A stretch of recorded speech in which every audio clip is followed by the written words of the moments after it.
ഇന്ന് തന്നെ ഡൗൺലോഡ് ചെയ്യൂ. കാണൂ നിങ്ങളുടെ ഫേവറേറ്റ് ഷോസ്. മാഡം ഇല്ലേ? ഉണ്ട്. നിങ്ങൾ അകത്തേക്ക് കയറ്. ഞാൻ മാമിനെ വിളിച്ചോണ്ട് വരാം.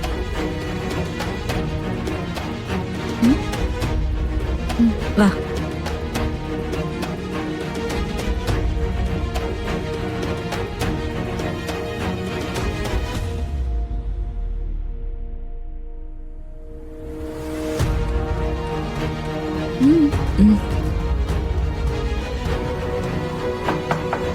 മാം,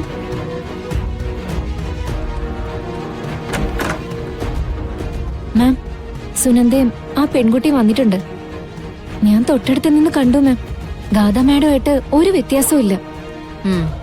ആ വ്യത്യാസമില്ലായ്മ തന്നെയാണ് അവളുടെ അമ്മ ചെയ്ത പാപം. അതിനുള്ള ശിക്ഷ ഞാൻ ആരംഭിക്കാൻ പോകുന്നത് അവളിലൂടെ തന്നെയാ. വാ.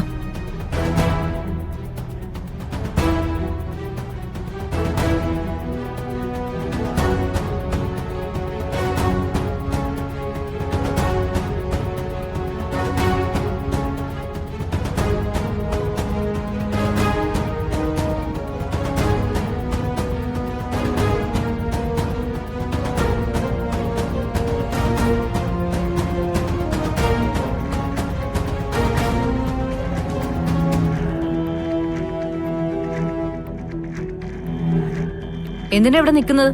ഇരിക്കായിരുന്നില്ലേ? കുഴപ്പമില്ല മാഡം. കുട്ടി വാ, ഇരിക്കൂ.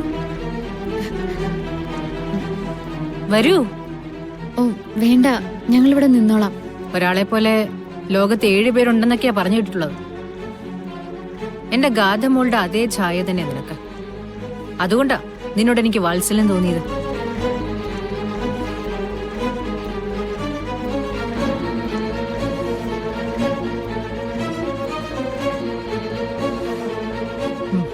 അമ്മയുടെ ഓപ്പറേഷന്റെ കാര്യമൊക്കെ പറഞ്ഞു കേട്ടു. എന്ത് സഹായം വേണമെങ്കിലും ചെയ്യാൻ ഞാൻ തയ്യാറാ.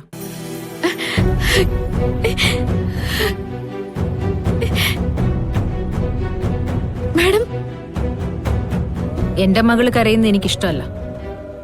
എന്റെ മകളുടെ അതേ രൂപത്തിലുള്ള നിന്റെ കണ്ണുകൾ നിറയരുതെന്ന് എനിക്ക് നിർബന്ധമുണ്ട്. അതുകൊണ്ടായി സഹായം.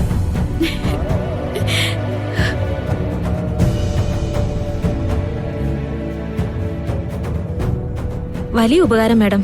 തങ്കേച്ചിക്ക് എത്രയും പെട്ടെന്ന് ഓപ്പറേഷൻ നടത്തിയേ പറ്റൂ. മാഡത്തിന് ഇങ്ങനൊരു മനസ്സ് തോന്നിയത് എന്റെ അമ്മയുടെ ഭാഗ്യാണ്. ഇതിന് പകരമായി മാഡം എന്ത് പറഞ്ഞാലും ഞാനതനുസരിച്ചിരിക്കും. എന്ത് ജോലി ഞാൻ ചെയ്യും മാഡം. ജോലി ചെയ്ത് ഞാൻ ഈ കടം വീട്ടിക്കോളാം. ഒന്നാമത്തെ കാര്യം, ഞാൻ ഈ സഹായം ചെയ്യുന്നത് നമ്മൾ 4 പേരും പിന്നെ ആ സുനന്ദയുടെ ഭർത്താവും അല്ലാതെ മറ്റാരും അറിയാൻ പാടില്ല. എനിക്കൊട്ടും താല്പര്യമില്ലാത്ത കാര്യമാണ്. അതുകൊണ്ട് അമ്മയോട് പോലും കുട്ടി ഇത് പറയാൻ നിൽക്കണ്ട. ഇല്ല മാഡം. ഇനിയുള്ളൊരു കാര്യം അല്പം രഹസ്യമായിട്ട് കുട്ടിയോട് മാത്രം പറയാനുള്ളതാ. കുട്ടി വരൂ.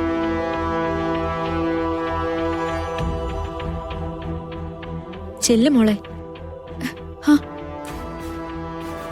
ആ കുട്ടിയുടെ ഭാഗ്യം.